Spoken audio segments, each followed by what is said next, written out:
என் செல்ல குழந்தையே, நீண்ட நாட்களுக்கு பிறகு உனது மனது மகிழக்கூடிய அளவிற்கு ஒரு நல்ல செய்தியினை உன் வராகி அம்மா நான் கொண்டு ஓடோடி வந்திருக்கின்றேன். என் பிள்ளை, உன்னுடைய இல்லத்தில் நான் கண்ட சக்தி என்னவென்று சொன்னால் நிச்சயமாக மன மகிழ்ச்சி அடையத்தான் செய்வாய். எத்தனையோ கஷ்டத்தில் இருக்கின்ற என் பிள்ளைக்கு இந்த செய்தி நிச்சயமாக உன்னுடைய மனதில் இருக்கின்ற பாரத்தை குறைக்கும் என்பதில் இந்த தாயானவள் எனக்கு அத்தனை நம்பிக்கை. இன்று இந்த வராகி உனக்கு தருகின்ற இந்த வாக்கு நிச்சயமாக உன் மனதில் இருக்கின்ற ஒரு மிகப்பெரிய குழப்பத்திற்கு பதிலாக அமையும் என்பதில் எந்த ஒரு மாற்று கருத்துமே கிடையாது.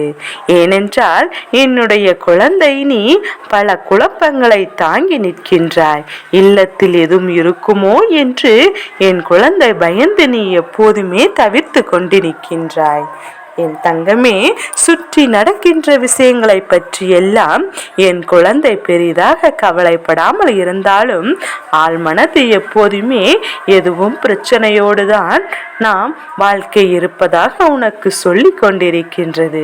நிம்மதி என்ற ஒன்றே, சந்தோஷம் என்ற ஒன்றோ எப்போதுமே நமக்கு மட்டும் ஏன் நிரந்தரமாக இல்லை என்று என் பிள்ளை எண்ணி மனவேதனைப்பட்டு கொண்டு இருக்கின்றாய். என் தங்கமே, எத்தனை எத்தனை கவலைகள் வேண்டுமானாலும் உனக்குள் இருக்கட்டும், எத்தனை பிரச்சனைகள் வேண்டுமானாலும் நீ தூக்கி சுமந்து விடலாம். ஆனால் என் பிள்ளை, ஒரு விஷயத்தை நீ நிச்சயமாக தெளிவாக புரிந்து கொள்ள வேண்டும். இந்த வாழ்க்கையில் நீ எதுவுமே இல்லை என்று துவண்டு விழுகின்ற நேரத்தில் தெய்வம் உனக்கு நிச்சயமாக ஏதோ ஒரு வழியில் ரூபத்திலும் வந்து உனக்கு உதவிகளை செய்வார்கள் என்பதை நீ புரிந்து கொள்வாய். என் பிள்ளை, இந்த வாழ்க்கையில் நீ நினைக்கின்ற அத்தனை விஷயங்களை பற்றியும் என் குழந்தை, நீ உன் அம்மா நன்கு அறிந்து வைத்திருக்கின்றேன். உன்னை பற்றி என்னை அன்றி வேறு யாராலும் உணர முடியும். நான் உன்னை பற்றி தெரிந்து வைத்திருக்கின்றேன். அந்த அளவிற்கு வேறு யாரும் உன்னை அறிந்து வைத்திருக்கவும் இல்லை. இனிமேல் உன்னை புரிய போவதும் கிடையாது. அதனால் இந்த தாயானவள் நான் சொல்கின்ற விஷயங்களை எல்லாம் நீ சரியாக புரிந்து கொண்டால் இந்த வாழ்க்கையில் உன்னை சுற்றி நடக்கின்ற சில விஷயங்களுக்கு உனக்கு பதில் கிடைக்கும். உன் மனதிற்குள் இருக்கின்ற பயத்தை முதலில் நீ உன் அம்மா நான் போக்கிவிட வேண்டும். என் பிள்ளையே, சுற்றி இருப்பவர்கள் செய்கின்ற சில விஷயங்களினால் நன்றாக சென்று கொண்டிருக்கின்ற உன் வாழ்க்கை பிரச்சனைகள் ஏற்படுகின்றது. நீயோ இதற்கு நாம் என்ன செய்ய முடியும்? எல்லாமே ஏதோ ஒரு வகையில் நமக்கு தந்த பிரச்சனையை தந்துவிடும். செய்ய முடியும், செய்கின்றதே இப்படி சென்று கொண்டிருந்தால் இந்த வாழ்க்கையில் நமக்காக முடிவுதான் என்னவென்று என் பிள்ளை நீ யோசிக்கின்றாய் அல்லவா? என் தங்கமே, இத்தனை யோசனைகளுக்கு மத்தியிலும் உனக்கு ஒரு தெளிவை இந்த வராகி நான் கொடுக்கின்றேன் என்றால் நிச்சயமாக என் குழந்தை அதனை ஏற்றுக்கொண்டுதான் ஆக வேண்டும். ஒருபோதும் இல்லை என்று உன்னால் மறுத்துவிட முடியாது. இப்படிதான் என்பதையும் வாழ்க்கையில் நடக்கும் என்று ஒரு நாளும் நீ கணித்துவிட முடியாது. நடந்துவிட்ட பிறகும் சில விஷயங்கள் உனக்கே தெரிய வரும். ஒருவேளை இது போன்று நமக்கு பிரச்சனைகளும் யாரேனும் விஷயங்களை செய்திருப்பார்களோ அதனால் தான் நம்முடைய வாழ்க்கையும் நம்முடைய மனதும் எப்போதுமே சந்தோஷம் அடையாமல் இருந்து கொண்டு இருக்கிறதோ. என்ன நடக்கும் என்று புரியவில்லையே என்று தவிக்கின்ற என் குழந்தை, முதலில் உன்னை சுற்றி நடக்கின்ற இந்த விஷயத்தை பற்றி தெரிந்து கொள். உன்னை சுற்றி இருக்கின்ற உறவுகள் எல்லாம் எப்படிப்பட்டவர்கள் என்பதையும் நீ புரிந்து கொள். என் பிள்ளையே, எல்லாவற்றிற்கும் மேலாக உன் வாழ்க்கையில் உனக்கு உதவி செய்ய வருகின்ற தெய்வம் இந்த வராகி நான் யார் என்று தெரிந்து கொள். உன் இல்லத்தில் நடமாடுகின்ற ஒரு சக்தியை உன் தாயானவள் நான் கண்டிருக்கின்றேன் என்றால் அப்போதுமே நீ தெரிந்து கொள்ள வேண்டும். உன் இல்லத்தில் இருக்கின்ற பிரச்சனை ஒன்று முடிவுக்கு வரும், இல்லை என்றால் புதிய பிரச்சனை ஆரம்பிக்கும். இந்த இரண்டில் ஏதோ ஒன்று நடக்கப் போகின்றது. நல்ல சக்தியாக இருந்தால் பிரச்சனைகள் முடிவுக்கு வரும், கெட்ட சக்தியாக இருந்தால் புதிய பிரச்சனைகள் உருவாக்கும். இந்த இரண்டிற்கும் மத்தியில் நடந்தது என்னவென்று உன் வராகியானவள் உனக்கு நான் சொல்கின்றேன். நான் எந்த சக்தியை உன் இல்லத்தில் கண்டேன் என்று அம்மா உனக்கு விளக்கமாக சொல்கின்றேன். என் பிள்ளையே, இந்த தாயானவள் உன் இல்லத்தில் நடமாடும் போதெல்லாம் நான் சொல்கின்ற அங்கே இருக்கின்ற தீய சக்திகள் எதுவாக இருந்தாலும் வெளியேறிவிடும். சில நேரங்களில் உன் இல்லத்தில் இருந்த ஆத்மாக்கள் எதுவும் அங்கு இருக்கும் பட்சத்தில் அவர்களின் கோரிக்கைகளை, நியாயமான கோரிக்கைகளை என்னிடத்தில் வைத்துவிட்டு வெளியேறி சென்று விடுவார்கள்.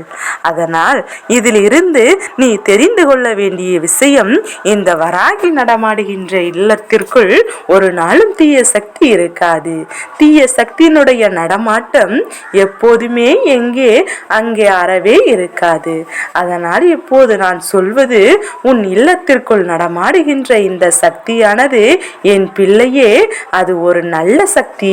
இந்த சக்தி இருந்துவிட்டால் போதும், உன் இல்லத்தில் இருக்கின்ற எல்லா பிரச்சனைகளுக்கும் உனக்கு தீர்வு வந்துவிடும். ஏற்கனவே உன்னை சூழ்ந்து வருகின்ற பல பிரச்சனைகளில் இருந்து இந்த சக்திதான் உன்னை காப்பாற்றிக் இருக்கின்றது. இது நாள் வரையிலும் என் பிள்ளை நீ அனுபவித்த சில விஷயங்களுக்கெல்லாம் முடிவுகளை இவர்கள் தான் உனக்கு கொடுத்திருக்கின்றார்கள்.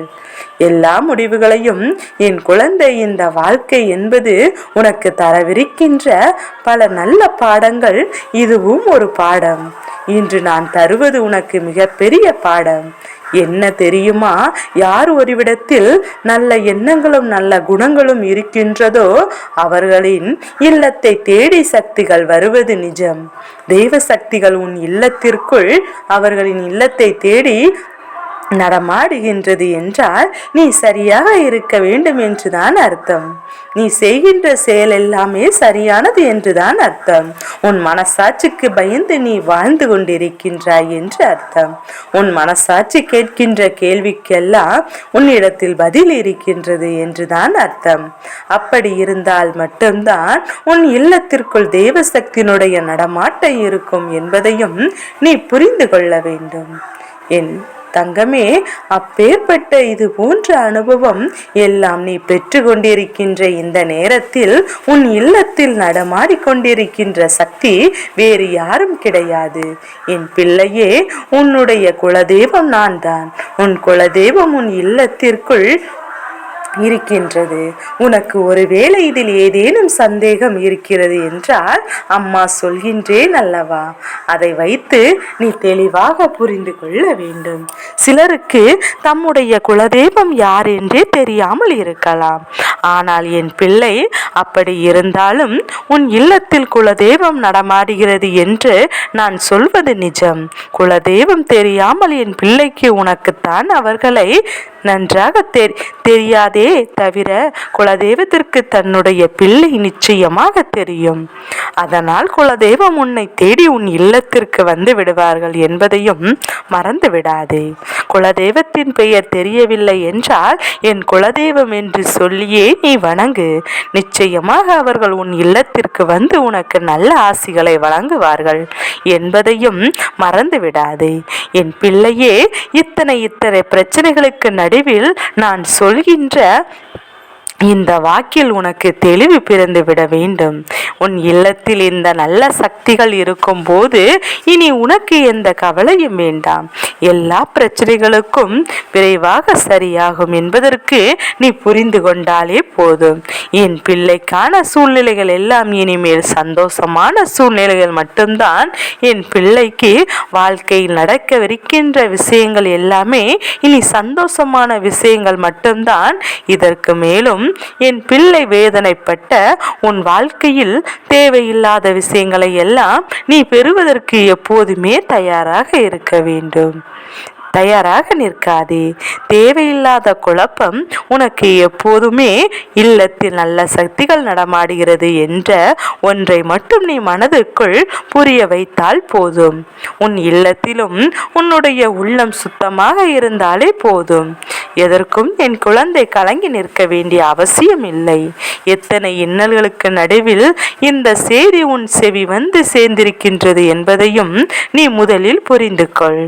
என் தங்க பிள்ளையே, இந்த வராகி அம்மாவின் ஆசீர்வாதம் எப்போதும் உனக்கு உண்டு. ஓம் வராகி தாயே போற்றி போற்றி.